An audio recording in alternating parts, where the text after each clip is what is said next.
tous, bonsoir à tous et bienvenue sur notre chaîne Démocris. Aujourd'hui, nous allons discuter d'un sujet très intéressant qui, à mon sens, va beaucoup intéresser la jeunesse africaine et burkinabé en particulier. Avec notre invité aujourd'hui, Noufou Zougmoré, journaliste, spécialiste des questions africaines, nous allons aborder la question. Mais bien. Très ravi d'être invité par Démocris, qui est une chaîne nouvelle qui, pour apporter de l'éclairage à travers l'information et à travers l'histoire pour notre jeunesse. Je suis journaliste, j'ai pratiqué le journalisme dans deux périodiques, Mutation et l'événement. Et dans ces deux périodiques, j'ai fait donc 20 ans. Et nous avions pour objectif donc d'informer à travers l'investigation et à travers également l'analyse, parce que j'ai une passion énorme pour l'histoire. Je m'étais dédié à l'histoire et j'avais bien envie de faire des études d'histoire. Mais les choses n'étant pas faciles dans nos pays, je n'ai pas pu faire des études supérieures. Mais bon, à travers mon métier de journalisme, je me suis focalisé sur l'histoire. Mhm. Et pendant les 20 années, j'ai rencontré des acteurs majeurs de notre histoire. Donc, ravi de rencontrer virtuellement la jeunesse qui va suivre donc cet entretien. Le but de cette nouvelle rubrique que toi et moi nous allons animer de manière très fréquente, c'est de permettre justement à la jeunesse d'avoir des repères. Parce qu'un pays existe parce qu'il a des gens qui, à un moment donné, ont sacrifié de leur vie, ont contribué justement à faire ce qu'il y a. Avec la distance historique, on peut juger de leurs actions d'une certaine manière, mais toujours est-il qu'il est important que la jeunesse sache exactement ce qui s'est passé. Et je pense qu'on va essayer d'utiliser cette rubrique qui progressivement partager justement certains aspects de notre histoire que la jeunesse a besoin de connaître et puis après, ça libre à elle de la juger comme elle veut. Et c'est pour ça que justement aujourd'hui, avec Nufuzuk Mouré, nous allons parler de Thomas Sankara. Déjà, qui est Thomas Sankara? Non, Thomas Sankara, pour l'imaginaire populaire, c'est le grand héros. Et c'est ce grand panafricaniste qui s'est battu sur toutes les tribunes, Ouais. non seulement pour la réhabilitation de son continent, mais qui s'est battu pour les opprimés en général. Que Thomas Sankara ne parlait pas que de l'Afrique seulement. Il arrivait qu'il parle des gens qui vivent à l'Extrême-Orient, au Proche-Orient et en Amérique latine. Je me rappelle d'un meeting au stade du 4 août, quand le président Ortega, je crois en 1986, était venu rendre visite donc au Burkina Faso et à sa révolution. Thomas Sankara qui disait que le Nicaragua est si loin de Dieu, mais si près des États-Unis, parlant donc des agressions que les États-Unis infligeaient donc au Nicaragua à travers donc les Somozis. Les Somozis, c'était un clan qui était opposé donc aux révolutionnaires sandinistes, dont Mhm. Daniel Ortega était le, le porte-parole et le leader. Mhm. Donc, Thomas Sankara, c'est aussi ce militaire, pas comme les autres, qui a une grande culture, qui peut vous parler de Mao, de Lénine, qui peut aussi parler des travaux des chercheurs comme Joseph Kizerbo, parler des travaux de René Dumont, Exact. euh, Samir Amin, dans un des discours donc au lancement des activités de l'IPN en 1986, il avait longuement rendu hommage au professeur Cheikh Anta Diop, qui avait été désigné par l'IPN pour dire le discours Justement. introductif donc des activités de l'IPN. Exactement. On reviendra sur ces détails en profondeur, mais déjà, j'aimerais qu'on essaie de mettre un accent sur l'esprit de partage de Sankara. Bon, en fait, si je repars à l'origine, ça va être long. Mais je Ok, veux vous prendre son passage au PMK seulement. ok. Et certains de ses condisciples ont dit qu'avant que le président Thomas Sankara, pour alors donc Potas, était arrivé au PMK, et après les repas, les restes étaient jetés. Alors que, bon, des petits mendiants gravitaient autour du réfectoire et voulant euh, le reste donc des plats succulents mangés par les futurs officiers. Donc, quand Sankara arrive, et quand il ne finissait pas de manger sa nourriture, il le donnait aux mendiants. Et il est arrivé qu'il parle à ses promotionnaires, à ses condisciples, et il avait cherché un récipient, et tous ceux qui n'avaient pas fini de manger mettaient le reste de la nourriture là, dans le récipient. Et bon, les garibous s'en gavaient, quoi. Donc, Exact. c'est quand même faire preuve donc d'esprit de partage que de partager son repas avec des gens démunis, des gens qui sont en bas de l'échelle sociale. Mais plus Exact. tard, quand il va revenir, devenir officier et commandant du Centre national d'entraînement commando, et c'est des gens avec lesquels il travaillait dans l'armée et, et qui partageaient la même idéologie que lui disent que la camaraderie allait au-delà de l'idéologie du partage donc des idées politiques. Il arrivait même que Thomas Sankara intervienne dans leur vie sentimentale. Mhm. Quelqu'un avait un problème avec sa copine, euh, instinctivement, la copine pourrait voir Thomas Sankara et bon, il raisonnait l'autre. Et puis Exact. bon, le climat lui devenait euh, normal. Exactement. Et Pierre Ouedraogo, que j'ai suivi dans un média une fois, a dit que c'est avec Thomas Sankara, lui, il a abandonné très tôt la, euh, la bouffe donc du cube magique. Parce que, Mhm. bon, déjà dans les années 70, euh, vers la fin des années 70, il était sensibilisé que ce sont des aliments qui érodaient la santé donc, de l'individu. Donc, c'est ça Thomas Sankara, qui peut intervenir dans des problèmes Exact. sociaux de ses amis, et de ses proches, Ouais. et qui tenait aussi à la camaraderie et à l'amitié.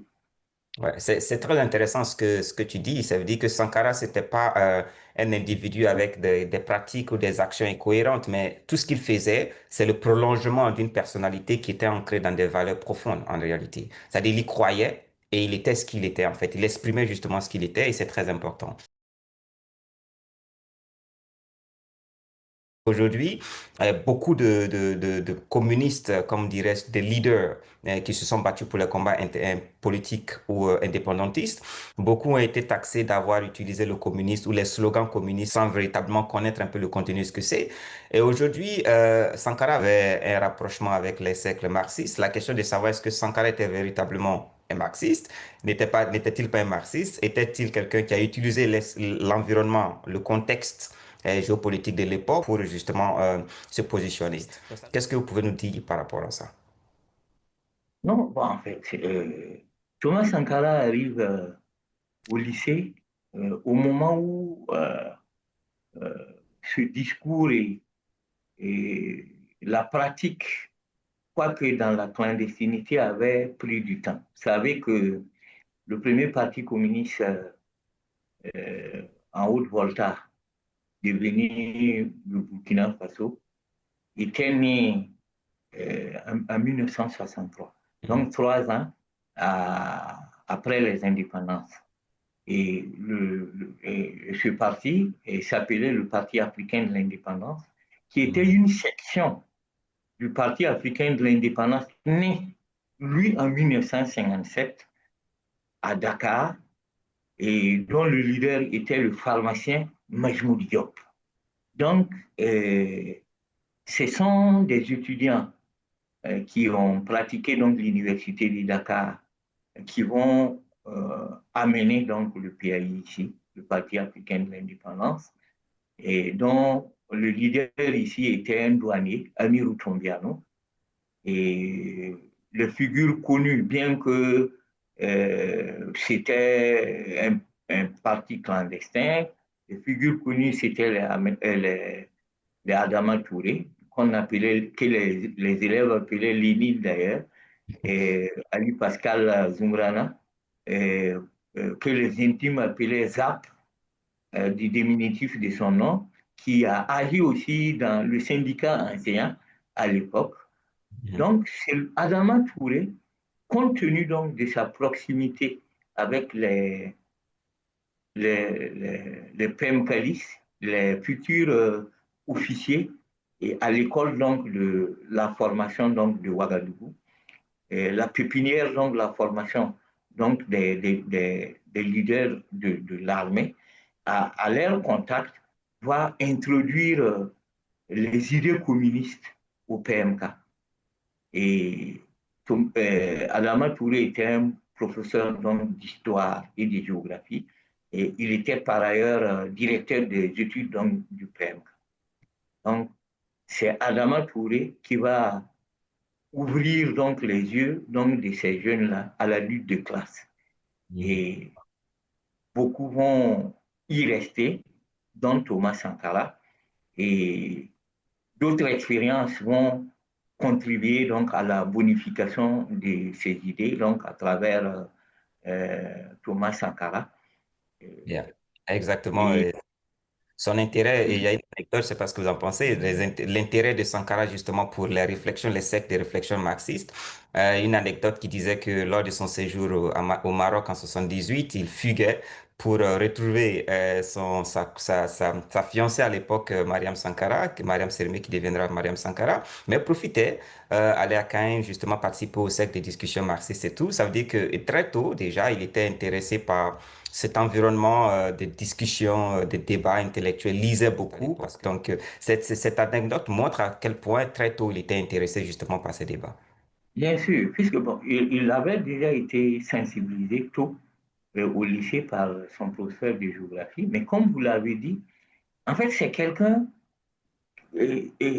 pendant ses stages, travaillait même à ramener ses camarades dans un même cercle, sans peut-être le pouvoir, puisque vous savez que vers la fin des années 70, et précisément en 79, il y a Mhm. eu la scission au sein de l'IGF.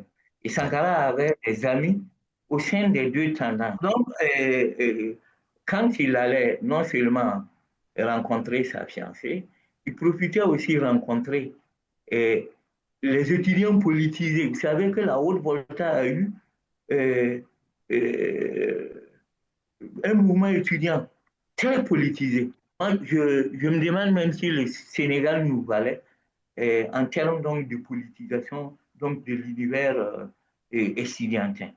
Donc, il profitait de rencontrer ces camarades-là, pour qui au début n'étaient pas tout à fait rassurés, parce que bon, lui, bon, il avait quitté les cercles civils. Et vous savez, la version souvent que les communistes ont pour les Exact. militaires, en dehors du fait qu'ils partageaient les mêmes idées, c'était quand même des gens qui se connaissaient enfants, Yeah. qui étaient amis.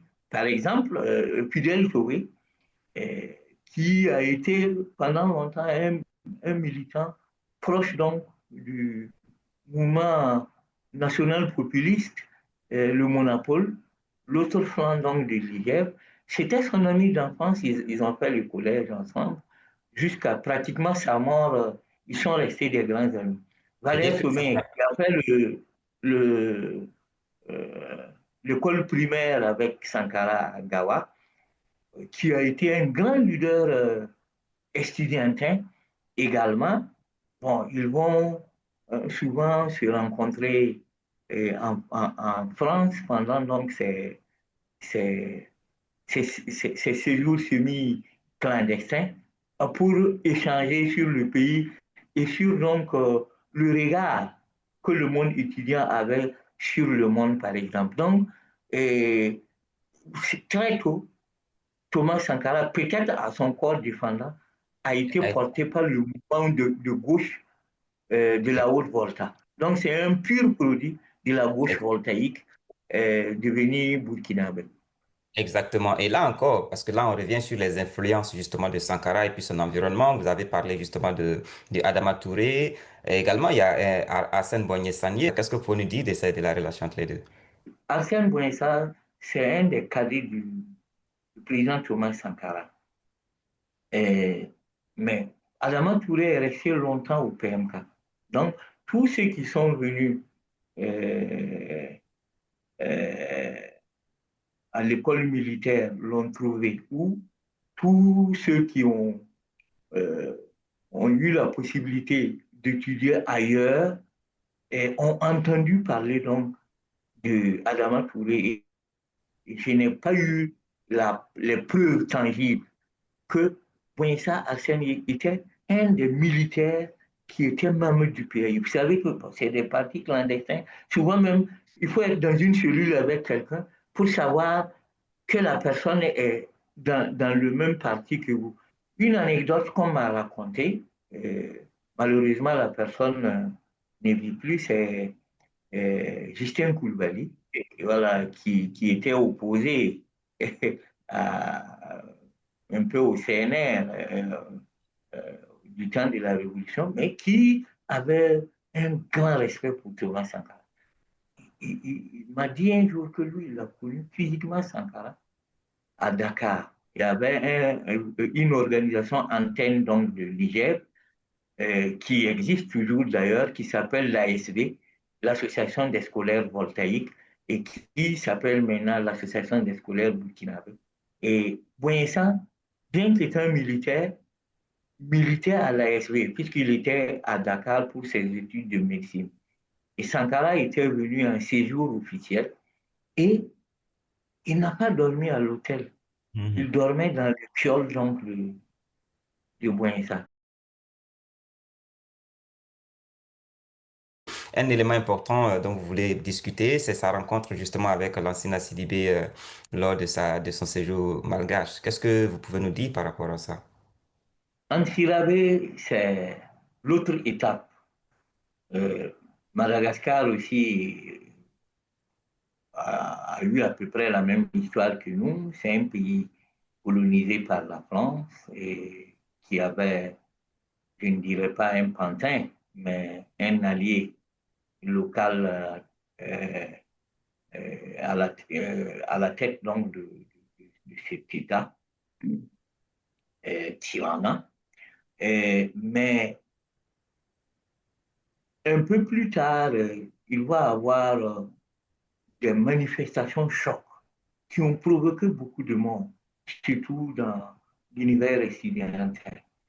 Et ce mouvement-là va entraîner la chute donc de celui qui avait été mis par la France pour ses intérêts. Et les révolutionnaires vont arriver au pouvoir. Et il y aura un travail de maturation et un travail donc de décantation jusqu'à l'avènement donc de Didier Chiraka euh, à la tête donc de l'État malgache. Sankara étant dans ce pays, il était intéressé par cette expérience dont il avait entendu certainement parler dans les livres. Maintenant, il le vivait en live pour parler comme les jeunes. Ouais, c'est ça. Et, et il, en plus donc de ses études, il va s'intéresser à ce qui se passe dans le pays. Il a même demandé une année en plus parce que à l'avènement donc des révolutionnaires au pouvoir, ils avaient mis en place ce qui était le répondant civil donc de l'armée. En Mhm. fait, c'était comme l'expérience de nos CDR ici. Je crois qu'il a dit s'inspirer de ça Mhm. pour nos CDR. Et il y avait une formation agricole pour la jeunesse et une formation militaire. Et il a demandé volontairement à aller former les jeunes à l'époque, Mhm. au plan agricole et sur le plan militaire. Donc, il faisait d'une pierre deux coups, puisque l'agriculture l'intéressait, Ouais. parce que, bon, il était mis par l'ambition que son pays sorte de l'ornière, alors que nous étions en plein dans les grandes famines de l'époque. Il faut rappeler que pour ceux qui ne connaissent pas le Burkina Faso, que le Burkina a connu une des plus grandes famines en 1974, qui a eu des conséquences justement sur la... Voilà. Donc, euh, c'est dans cette ambiance euh, qu'il va se rapprocher donc de ce mouvement, étant lui-même instructeur et ayant des attaches avec des ingénieurs agricoles pour comprendre un certain nombre de mécanismes.